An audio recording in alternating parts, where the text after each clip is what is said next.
Alright guys, I haven't posted a video for a while, so I have a list that goes back a couple weeks of people that have done donations or bought books or BLOTTER, and let me do the shoutouts now. So Wiley Jones, Jamie Leone, Loretta McAllen, Will Baggus, Monte Harris, Wyatt Egan, Jason Brawl, Jeremy Harris, Samuel Luke, Brian Steed, Jason Shaw, Rick Davis, J.D. King, Jake Lippincott, Tom McKay, Kyle Grummert, Hugo Gold, a Frank Leone that's actually not my dad, just coincidentally, same name, Lisa Sylvester, and Brian Ellenkamp. Thank you guys so much for the donations or for buying BLOTTER or the signed book. Really helps me a lot because YouTube barely monetizes any of the videos that I post. And last thing I'll say before the video starts, I got a really offensive couple comments from people that were trying to say that I was like exploiting my friend's death by asking for donations in the same update video that I said that my friend Paul had passed away. You know, I get a lot of trolls and I get a lot of people saying weird shit, but that's like the most hurtful, offensive thing I've ever heard. You have no idea what the fuck you're talking about. You know, Paul was like my best friend. He was a brother to me. Haven't been sleeping. I haven't been eating. I've been so depressed. All I post on Facebook is pictures of him, and I've been writing about him, and I'm literally losing my mind. The only reason that I always post update videos and talk about donations. It's not like I was trying to exploit his death, but that, like, I cried when I read that. I just hope you know that, whoever fucking wrote that. It's like, you know, try to be a little more sensitive. You know, if you've ever lost someone that's close to you, it's like, you got to realize when I'm not posting videos, I'm not making any money. This is my job. So I simply was updating you about why I haven't been posting videos and saying, hey, I'm behind financially. You know, I need donations. I'm selling BLOTTER. I'm selling books. But somebody misconstrued that, or maybe just wanted to press my buttons and say that, you know, it was tasteless or in poor taste to bring up donations when I'm talking about his death. It's just like, you have no idea what you're talking about. You have no idea how badly this affected me. And you seriously should be ashamed of yourself if you think that I would ever use my brother's death as a fucking ploy to get donation money. You know, it's like, that really bothered me. So I just want to set the record straight. Anyway, let's try to lighten up. Palabra. Let's get into the story mode. I know I've been a downer lately. I'm just going to try to get out of my own head. So this, I don't even know what story it is, but this is when I got out of federal prison in 2013. So I'd gotten out, and I almost got in the wrong car when I walked outside of, you know, the glass doors of Oxford Federal Institution, which is a medium security federal prison that I was in like the last 3 years of my 5-year sentence. And I almost got in the wrong car. It was raining, and then I finally got in the car with my parents. And, you know, they were very emotional. My mom always cries. I mean, she cries in like totally inappropriate, not even sad times. But my dad doesn't cry too often, and I could see that he was tearing up. And I teared up too. You know, it was just a really emotional time. And, you know, they asked me, how do you feel? And it was very hard to process. It's overwhelming. You know, I'm in the car, and it felt weird to be in a car. I mean, just all the new sensory stimulation, you know, seeing different colors outside the window and smelling the fresh leather of the rental car. I remember it all like it was yesterday. And we pulled up to a gas station. And I remember, you know, it's very gloomy out. It's raining. It's like, it's April, but Wisconsin has terrible weather. And I remember at this gas station, they were bumping Beach Boys music, you know? It was like, I don't know, some melodic Beach Boys song. And I remember just, you know, really noticing and taking note that I wasn't in this morose atmosphere of prison anymore. Like, I'm back in the real world where people are actually happy. And I go inside of this gas station, and my dad says, get whatever you want. Again, sensory overload. I could not decide what I wanted. I mean, for the last 5 years of my life, I was used to writing down what I wanted on a piece of paper on a list. And You know, the options were very limited. But here, just at some gas station with shitty gas station selection food, I was overwhelmed. I could not choose what I wanted. I remember like reading the label of it. I was like looking at protein bars and I'm like, oh my God, these have 36 grams of protein. Like, you know, my entire last few years menu, I would always be concerned about how much protein intake I was having because I was lifting weights at the time. And I think I settled for, I think I got a Monster, and I think I got like some sort of protein bar. Really random for the first thing that I got when I got out of prison. But when I went up to the cashier, the woman was very nice to me, benevolent. Now, you know, I'd been in an atmosphere where female COs were trained to not be nice to us. You know, I'm almost positive that when correctional officers go through training, they tell them, now don't be nice to these men. They're very predatory. If they feel that you're too nice, they will pounce on you and they will exploit you, which is true. But I was used to female COs not being nice to me. And this woman was very sweet to me. She was grinning, you know, smirking. I could like smell her perfume. You know, my testosterone was like almost at a bubbling, boiling point. I'd been locked in this cage for 5 years, and I think she probably knew that I had just gotten out of prison because of the gas station right by Oxford. So I'm sure she sees a lot of people when they first get out like that. And she was just nice. And I remember it struck me, you know, I noticed it.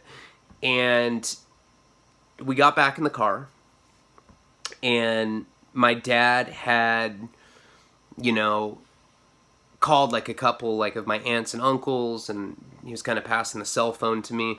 When I went to prison, it was the iPhone 1, right? The iPhone 1 had just come out, which was, you know, looked like a pager. I mean, it was like this big bulky thing, and now we were up to the iPhone 5.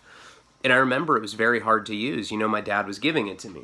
Now, remember the girl Gigi that I had talked about? She was my pen pal that I'd gotten like very serious with. We were saying I love you before I'd even seen a picture of her, and we had this like passionate pen pal relationship. My friend Paul Harper, my friend that just passed away, is the one that had introduced me to Gigi. And we had like, you know, however, with different like relationships or different flirtatious relations you have with people, you have like little inside jokes. Our inside joke was "Make it happen, Captain." Now, I hadn't talked to her since that day that I'd gone to the hole. Complete radio silence. And I knew her number by heart. And so when my dad would give me the cell phone, just to kind of throw the fishing line out and see if maybe there was some interest now that I was actually out of prison, I texted her. And it took me forever to figure out how to actually write a text message because, you know, as technology, you know, advances, you don't really notice it because you're just like, okay, the iOS is updating, and you just kind of get, you adjust to it in real time. But this is 5 generations from the last iPhone that I've had, and, you know, it was like I was handicapped. I didn't even know how to use it. But I finally figured out how to text her, and I said, "Make it happen, Captain." And I'm holding the cell phone, and about 30 seconds later it dings, and she says, "Ryan," with a question mark, and I played it cool. I just gave the phone back to my dad, and I didn't respond. I just wanted to plant the seed in her head and try to get her interested, you know, or just try to fuck with her head a little bit. So after that, my dad had asked me where I wanted to go get something to eat. And again, overwhelmed with options. I mean, McDonald's sounded good, but I wanted a steak or I wanted something reasonably good. So we went to Outback Steakhouse. And at Outback Steakhouse, you know, it's all young women that work there. All young women in Wisconsin. And, you know, I don't know if I had those beer goggles from being in prison for so long, but every single one of them looked like a dime to me. You know, I was so like animalistic, and I was just like, ooh, I've been fucking mattresses. Ooh, I could like I didn't say that, but, you know, like if you looked at me, I looked like a mattress fucker. I just had that like intense, like, oh, I need it right now, like look to me. And I swear to God, women can smell it on you when you first get out of prison. Ask any convict and they know exactly what I'm talking about. You have a glow and you're radiating with this like energy. That's one thing. You know, your skin's clean because you haven't been smoking cigarettes, you haven't been drinking alcohol. You know, I'd been clean for 9 months at this point, so I hadn't been doing any drugs. But on top of that, when you're in prison, you have to have like an inflated sense of confidence, and you have to walk around with like a facade, like, ooh, I keister bowling pins, blah. And you know, there's definitely still prison channels out there where, oh, my brother, we were smashing fucking, and it's like, that's a mask that you have to wear in that world. And the reason being is that, you know, if you look weak and people think that you're weak, they're going to take advantage of you and you're going to get punked out. And if you get punked out once in prison, that's it. It sticks with you everywhere you go. So for years, when you're doing a term, you have this facade of Mr. Tough Guy. I can keister 15 bowling pins. Blah. You're like chest bumping with other people. And, you know, when you get out of prison, girls look at that as confidence. Guys look at it as either arrogance or they get intimidated by it. But I had this confidence about me. Like, you know, when the girl came and asked me what I wanted, I was like, yeah, I want a steak, medium rare. My dad's like, why the fuck are you talking like that? I'm like, shut up. No, I didn't really talk like that. But I was talking with, like I said, like an inflated sense of confidence. And I don't know if I was just being delusional or just imagining it, but the girl seemed responsive to it. You know when a girl's kind of like a little flustered. And it seemed like every interaction I had with women when I got out was like that. I think it was just because I was so fiercely confident. You know, eye contact, very straightforward. You carry yourself differently than a lot of men in the free world. I don't know. It's a very sharp contrast. But I ordered a steak, and I remember the way that it tasted. I mean, it was literally the kind of thing where I put a piece of steak in my mouth and it just like disintegrated with juices. Like, it was like a transcendent experience, like for real. And anyone that's done years in prison and gotten out and had a steak right when they get out will know exactly what I'm talking about. But if you haven't been to prison, that first meal, you know, is something, you know, I can still taste it. You know, it was like the best tasting steak I've ever had. And I'm just, you know, my parents are talking to me and they're just kind of looking at me. You know, it's like we're not even really having conversation. They're just kind of looking at me, seeing if I'm really there or not. You know, it was almost surrealistic. And I'm sitting there like looking at girls. Like, I'm like, damn, I should go to the bathroom and throw the towel off and beat off right here. No, I mean, you know, you feel that horny when you get out. So anyway, we eat and we end up going to the airport. Now, I had been released from prison, from Oxford, but I still had 6 months halfway house. That's what happens when you're in the feds. You get anywhere from, you can get 2-3 months halfway house, 6 months is standard. And now they're doing what's called the Second Chance Act, and they're giving people a whole year of halfway house. But when you're in the halfway house, you're still under BOP rules and regulations. So you're still technically in prison, even though you're living at this halfway house facility. And every single one of them is different in the way that they operate. Some let you have cell phones, some let you have cars, some don't. Some make you check your cell phone in like a locker in the front of it. They all drug test you frequently, and they make you go look for jobs. And if you find a job, and if you have a house with a landline, and you're there for like, I think, a month, they let you go on house arrest. Not with an ankle monitor. The way they do it, at least at this halfway house, is they would call my landline, you know, every couple hours just to check that I was there. And, but we'll get to that. So, you know, the feds, in state prison, when you get out, they give you what's called gate money. They give you like $200 on like a little prepaid debit card, and that's called gate money, just so you can get to where you need to go, and you have like 72 hours to report to your parole officer.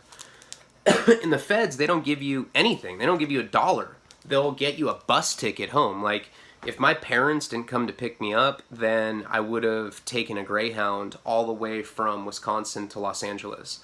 And they don't give you like any spending money to get food. They just get you like a ticket and they put you on their way. I heard they're changing it now. I heard now they're giving you a little bit for food, but so it was back then. So my parents wanted to come get me. I mean, it was a special day, so they felt that it was worth it to come pick me up out there. But I had to get to the halfway house that same day. So we get to the airport, and again, sensory overload. That's a reoccurring theme my first day out of prison. You know, you're so used to seeing the same monotonous color schemes while you're in prison. You're used to seeing gray and black and white and khaki, and that's about it. You're in the airport and you're seeing red go by, blue, turquoise, hot pink. You know, you're seeing beautiful women everywhere. It's just like, it is so overwhelming. And, you know, you're you're walking with the strut, you know, you're like, yeah. Baywood, Peckerwood, you know, Baywatch, Peckerwood. That's what I meant to say. And I don't know if people actually are like paying attention to you, but you know, you get in your head because you're so used to being in prison with being under this microscope where everybody's like watching you at all times, that you're so like hyper aware of how you look and how you're presenting yourself and how you're carrying yourself, that you notice how other people are looking at you or paying attention to you.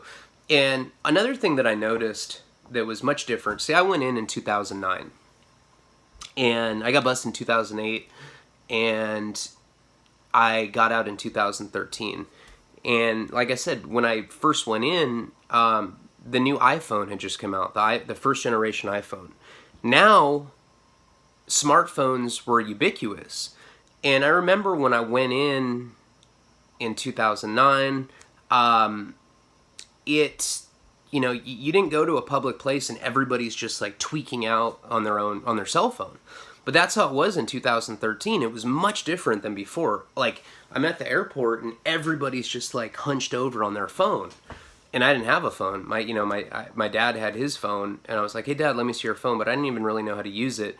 I didn't know how to get into my Facebook. I had people running it for me, but I didn't even know how to like do anything. So having the cell phone was pointless. I mean, Gigi had written back a couple times, but I never responded. I was playing it cool.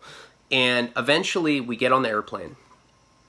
And I remember I was sitting in like the seat that's like in the emergency row, right?